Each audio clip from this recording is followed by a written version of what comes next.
As a pastor and working at a church, one of the things that I realize is there are many things that you learn in seminary and many things you don't learn in seminary. When I was serving at the church here at Northside and starting my seminary experience, I remember one of the professors one day asking, is there anything that you guys need to know that we just aren't teaching you? I raised my hand real quick and said, yeah, last week I needed to know how to remove the bullets from a handgun that someone had laid on my desk and was worried how they were going to use it. Unfortunately, there are a lot of things that you just can't learn until you get right in the threshold of it, and you're walking day in, day out in the lives of people. And right now our culture is, in a lot of ways, there's just a lot of sin is increasing. And so what happens is there's a lot of myths that pastors will hear. And one of them is this, is that if someone comes to you in a counseling situation and tells you something, that you don't necessarily have to report that. And that is actually a myth, and it's untrue. And so what we're hoping in these next few moments is going to be able to help educate you, maybe as a church leader, as a volunteer position, to not only protect yourself, but to protect the congregation that you represent. So as I'm not the expert in these areas, I did bring along an expert panel to help us sort of have a discussion about what should pastors and churches do in the case of abuse, reporting as mandated reporters and all that. So I've got a guest panel of the experts, and I'll just go ahead and start here. Will you guys introduce yourself? Sure, I'm David Stumbo. I'm the 8th Circuit Solicitor, which means I'm the prosecuting attorney for Greenwood, Lawrence, Abbeville, and Newberry counties, and we have an office of about 39 staff members, including 16 prosecutors that work under me, and we prosecute all the cases that come to us via law enforcement for criminal prosecution. I'm Charlotte Ehney. I am the Children's Program Advocacy Director at Beyond Abuse, and that is the Sexual Assault and Child Advocacy Center serving Greenwood, Lawrence, and Abbeville counties.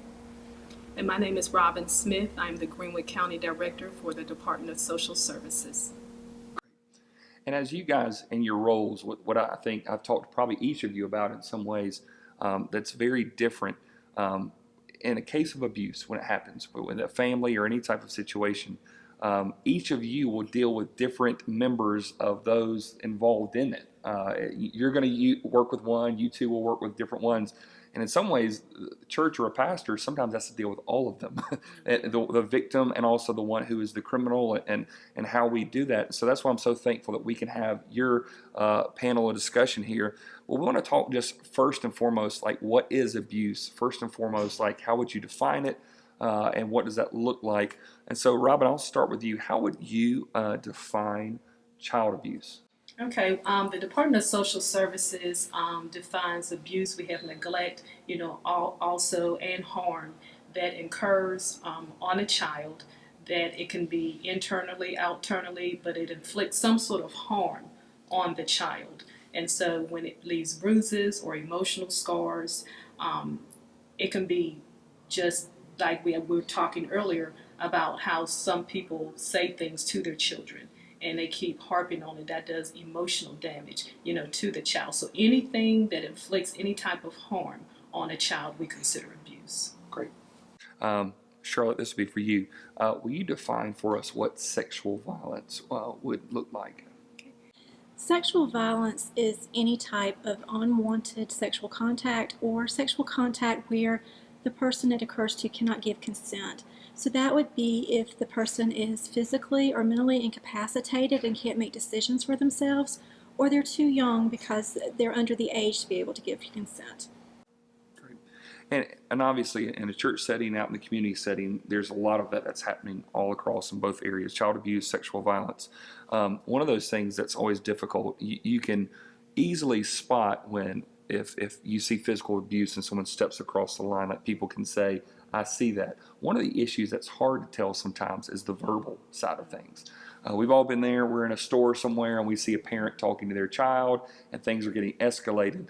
And I think every parent has watched a parent-child interaction and either said they're not being hard enough or they're being too hard. That people make those judgment calls. But David, this question would be for you.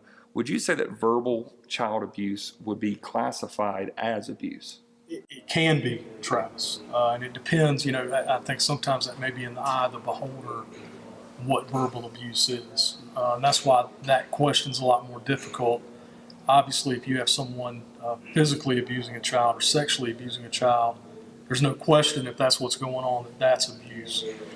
Verbal abuse is a little bit different, and I think it would depend on the severity of it.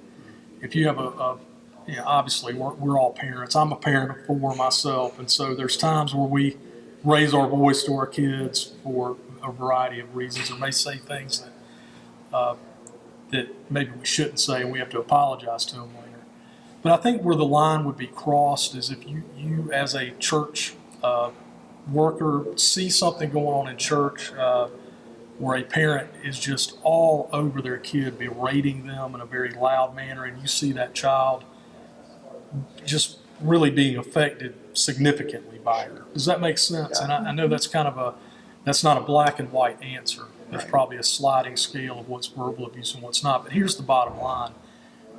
Abuse of a child can be not only physical abuse, but if there's mental or emotional damage. And that's what the law defines it as that. Sure. And so when you're watching this, if you feel like that's what's going on and you see a tremendous amount of emotional and mental stress being put on the child in a repeated aggressive manner, then that could constitute verbal abuse.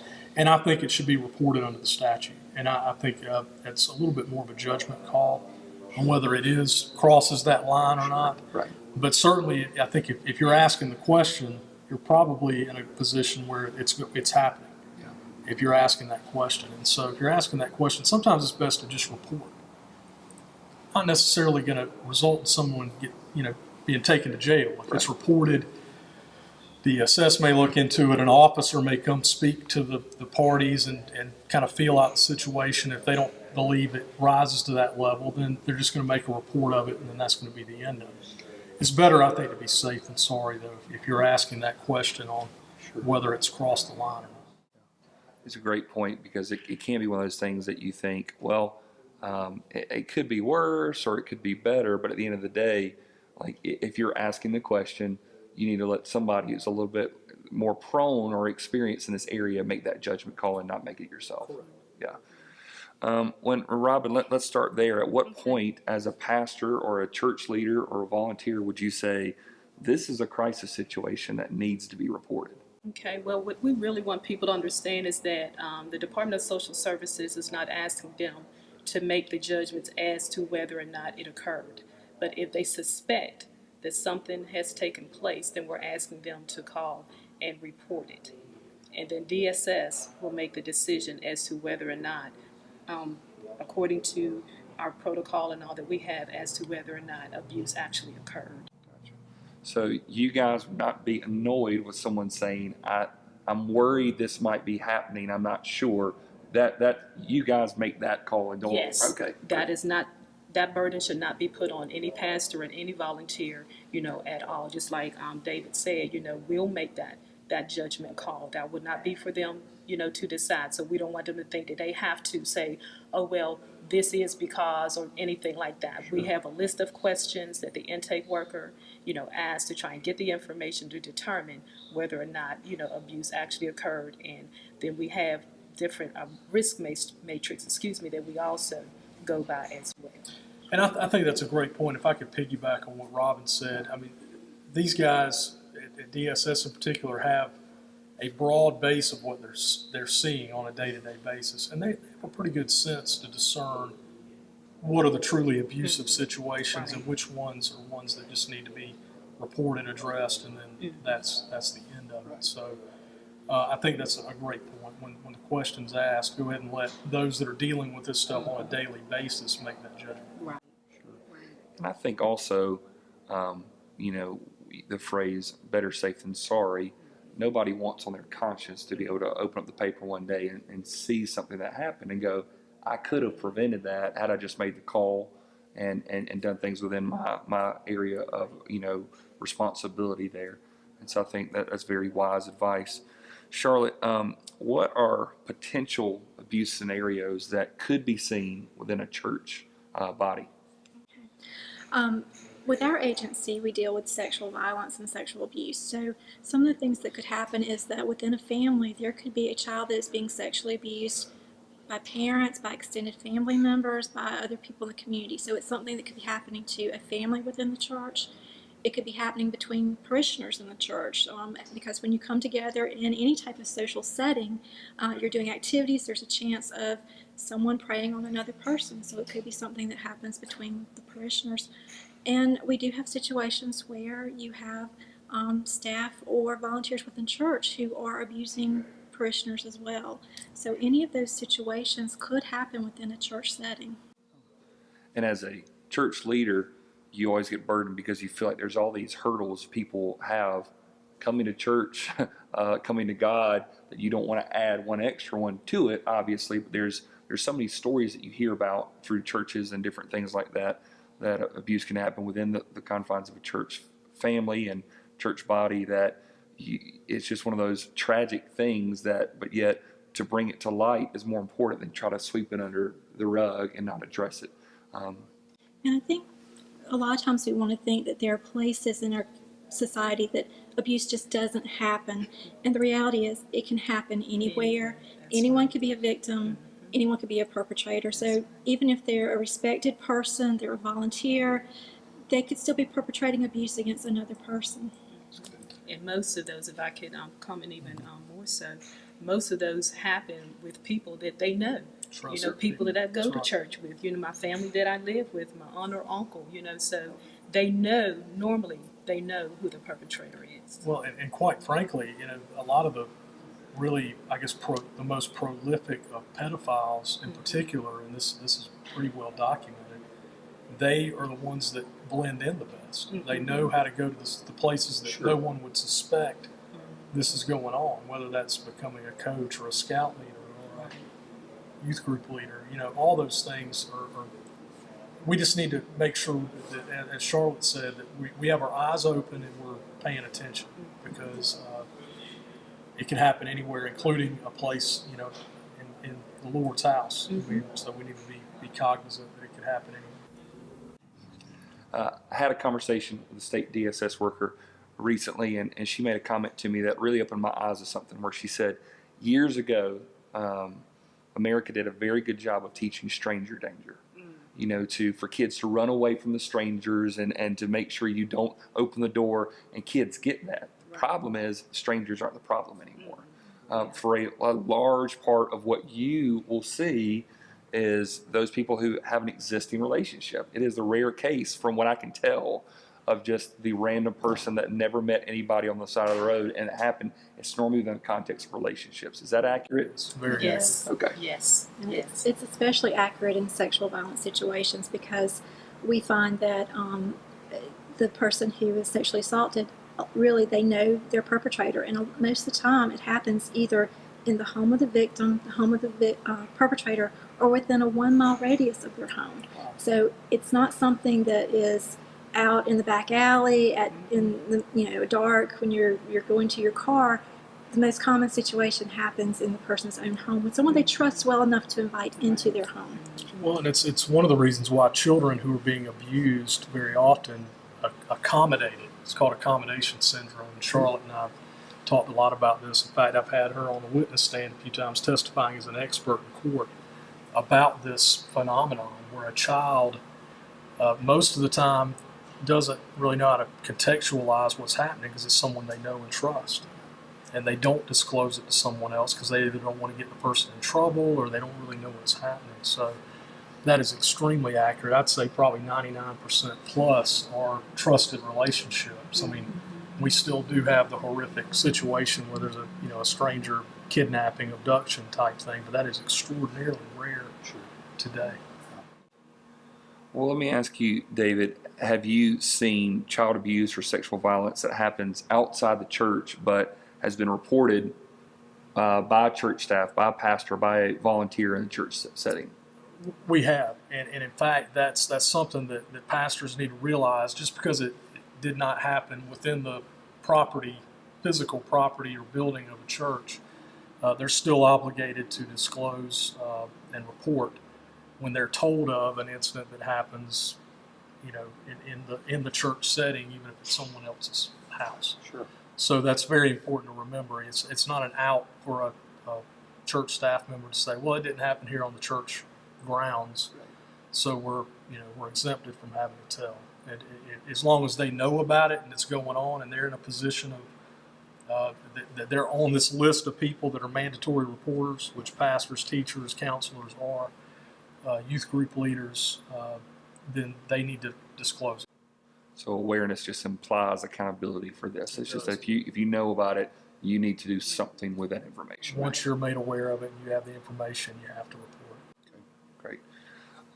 And then let me just ask you this: just sort of, what are some of the trends or statistics, or what are you seeing this community, this state that's dealing with in the area of abuse, neglect, violence? What are some of the big issues that are going on right now? I could start out. I think that the awareness is a great thing. I mean, with this type of thing that we're doing right here is great, because we're starting to recognize that there is a problem that we've really not. We wanted to keep it in the shadows. We need to bring light to this because it is a problem. I've heard statistics before that say probably only at best 1 in 4 child sex abuse cases are actually reported and brought to light. And we see that today. I think we've all interacted with adults who say, yeah, I was sexually abused as a child, and I've never told anybody until they're 35, 40 years old. And so I think the more that we make this, that we have the awareness, and the child advocacy centers, which is what we have with Beyond Abuse, where Charlotte works. I mean, we didn't have those 25, 30 years ago.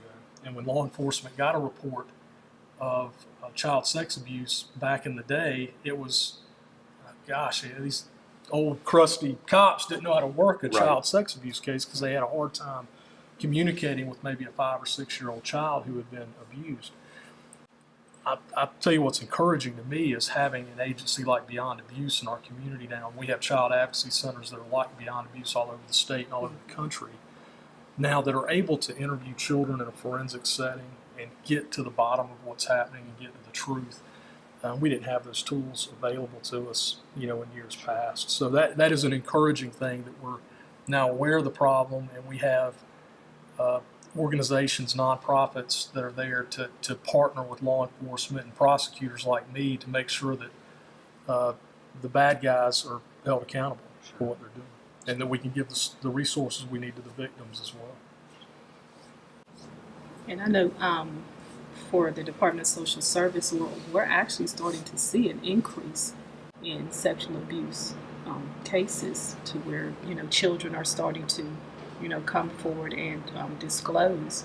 And even drug related, we're seeing a lot of those within Greenwood County as well. Those are really the main two I think that we're really seeing right now, is the drugs and with sexual abuse. We've actually had, I want to say maybe 2 or 3 this past week, that are, it's and they're young. I mean, they're not older children. They're young, and I'm sure I don't know if you all have got, but it's starting to be more relevant. I mean, out there. Right. I think with the awareness, our legislature last year passed what's called Aaron's Law, and basically it said starting this school year, the 2015-16 school year, that every grade level had to have education on sexual abuse and sexual violence.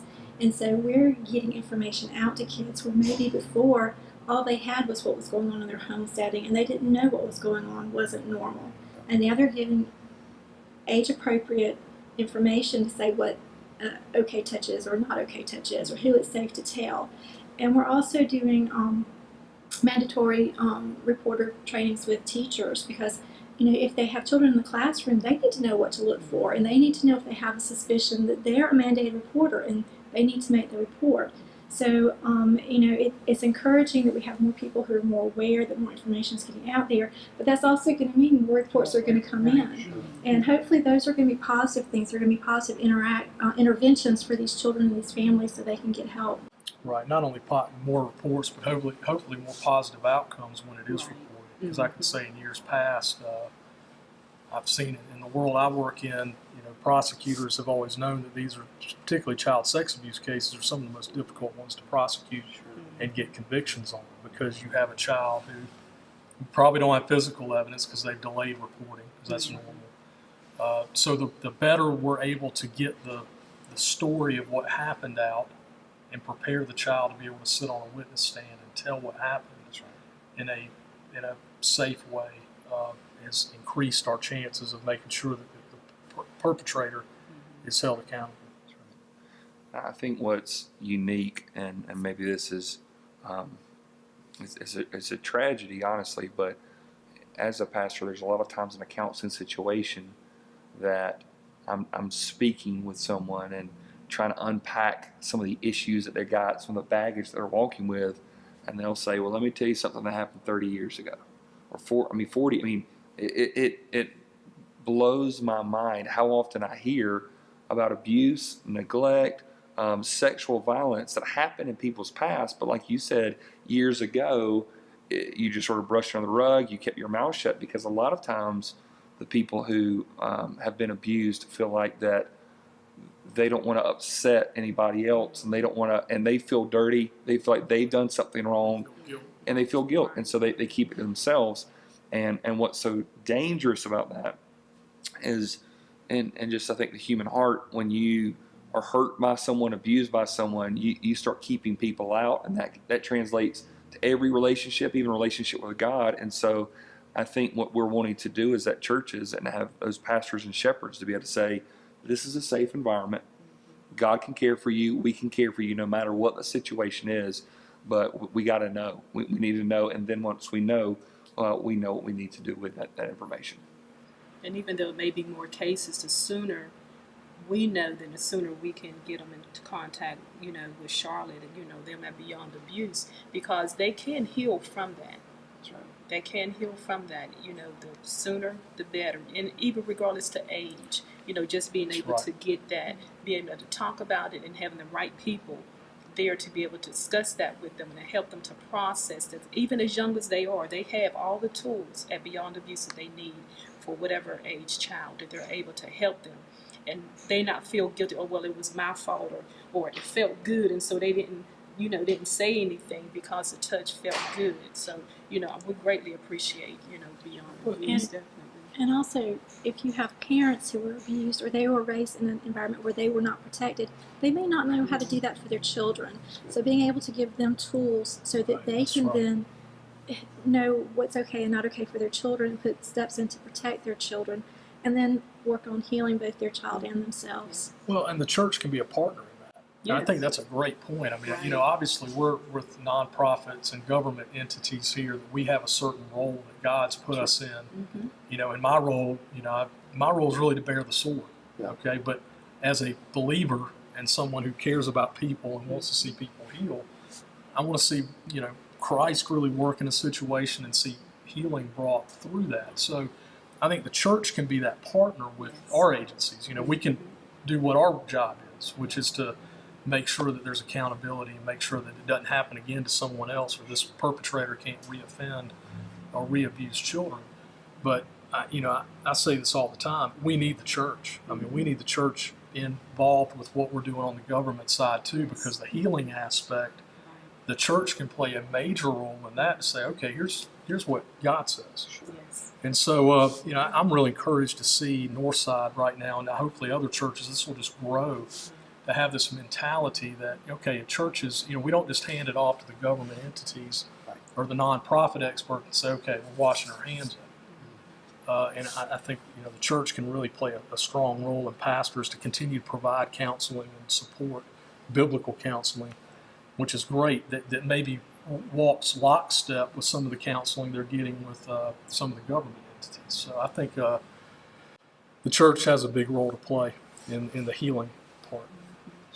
Yes. But as you said, you have to know about it before, Right. And people need to know it's a safe environment, but we need to also partner with the government entities that can make sure the right thing happens in this situation.